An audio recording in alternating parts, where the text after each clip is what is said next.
Matt Aguilar here from ComicBook.com. Today I have the pleasure of speaking to the Impact World Champion, Alex Shelley. How are you? Good. How are you? Doing good, doing good. Congrats on the big win. Multiverse United 2. You took on a legend in Tanahashi and you gave a promo afterwards that, kind of talked about your similar circumstances as far as him being able to carry a company and you kind of being in that same place here. What did that win mean to you? Not just in terms of taking down someone with his resume, but also taking someone that, kind of further establishes your championship reign in a way.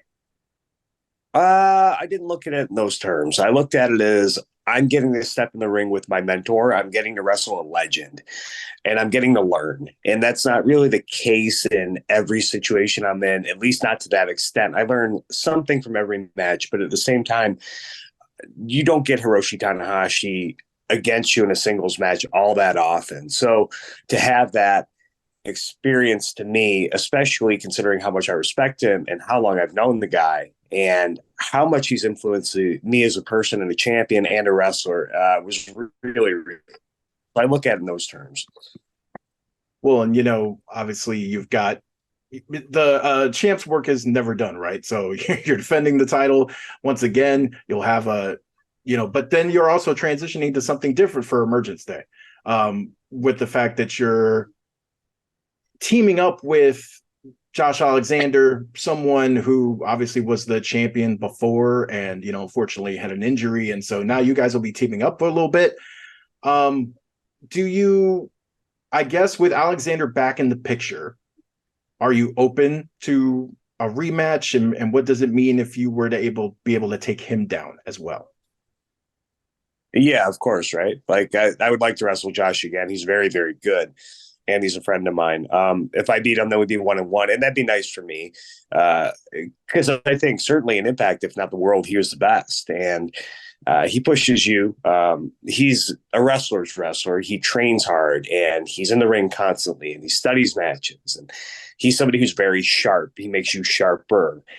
And ultimately, that's what I'm about. I think like growing as a pro wrestler is the most important factor for me because the championship's awesome. At the same time, if you stop growing, you're kind of dead in the water.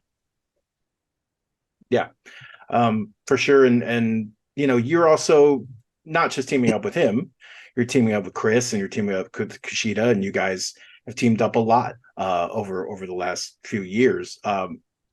What do you like about that partnership most? Obviously, you and Chris are, like been one of the most renowned tag teams for a long time. But what does Kushida bring to that partnership? Why do you guys like to partner up so often?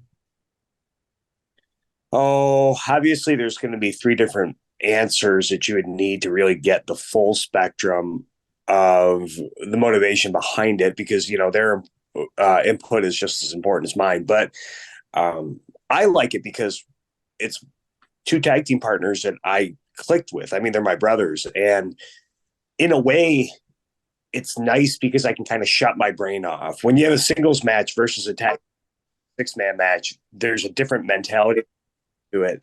So it's nice to be led once in a while. Like good leaders know when to follow. And there's certain instances in those situations where I do follow. Well, and it must be nice, right? Like you said, it is a little bit of I wouldn't say a vacation, right? But just something, change of pace from the Yeah. normal. Yep.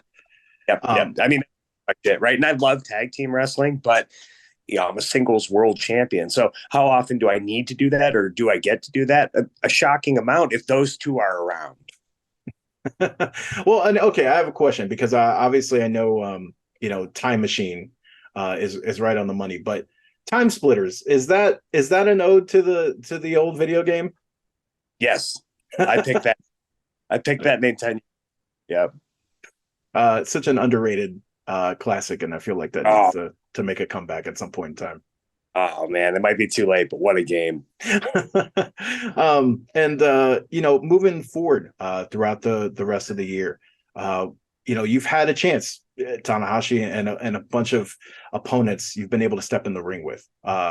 Who's that person that you haven't been able to make happen? for whatever reason? Is there someone kind of on that list of yours that, hopefully someday you'll be able to step in the ring with? Nope, nope. Man. I don't at it that way. I get asked about dream matches a lot. Like, honestly, any answer you see anywhere with any sort of headline attached to it is usually because somebody pushed and said, well, what about these guys? Or what about this person? Right. It's like, okay, yeah. Yeah, in that case, yeah, it's awesome. But at the same time, just put them in front of me and I'll do my best. No, for sure. I get it. And I will not. I'm checking that right off my list here. I'm not going to do that. I'm Oh, not no. going to throw any names in there.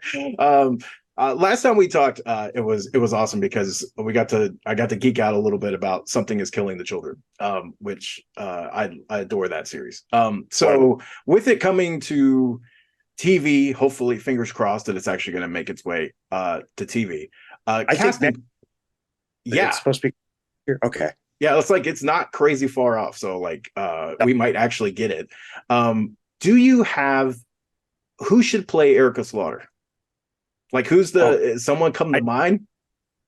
No, I have no idea. I'm not great with I feel like it would have to be a younger actress. Well, but maybe not. I don't know.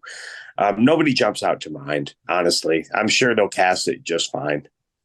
Yeah, I mean they're pretty good about that. And most of the time, Yeah. the people that I end up like, I don't know about that, turn out to be great, and so I have to eat my words anyway. Right. Looking at your championship reign so far, obviously, I know it's pretty early on, but has anything jumped out at you that you weren't expecting? You seem to be, I mean, handling it pretty well. Things seem to be going smoothly for you. I'm a lot busier than I thought I was.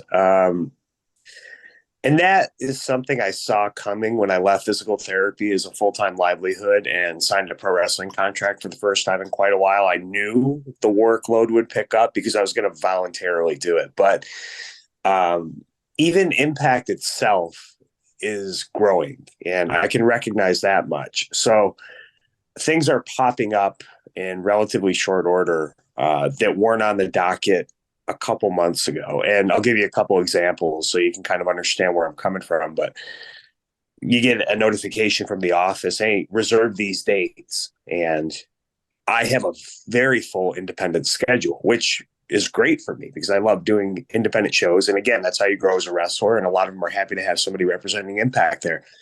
But we'll go to Australia. We got notified about the UK tour.